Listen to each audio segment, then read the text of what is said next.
was little, we used to do campfires with my mom's side of the family all the time, like every year basically.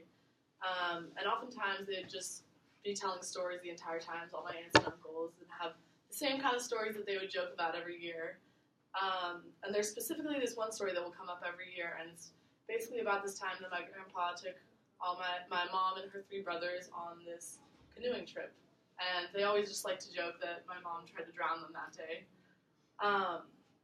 So my mom grew up with three brothers. There's Eric, Mike, and Dan, Dan being the oldest. And they're all between like 7 and 12 years old when they go on this canoeing trip.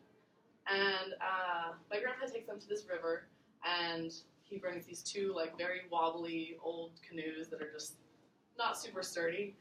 And in the first one there's Dan and my grandpa, and then in the other one there's my mom, Eric, and Mike. And whenever they tell this story, they also like to add that my mom took the middle seat just to make sure she didn't have to do any paddling or anything. So they're going down the river, and eventually they come up on this like kind of sharp turn with this really big branch kind of covering the water. And my mom, who's just deathly afraid of falling in the water, takes that as an opportunity to just like get out of the boat altogether. So she hops onto this branch and just kind of climbs to shore.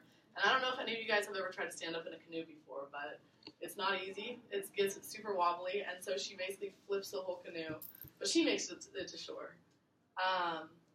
And so essentially Eric and Mike, they're just kind of floating in this river. All their bags are going downstream.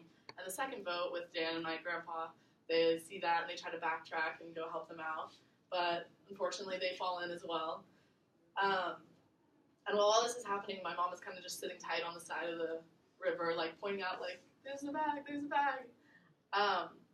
And so once they finally get all their stuff together and they get back on the boats and back to the car, they kind of just call an end to any canoeing trips in the future.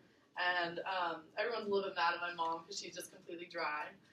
And yeah, to this day they still just really like to make jokes about the extent she will go to stay dry.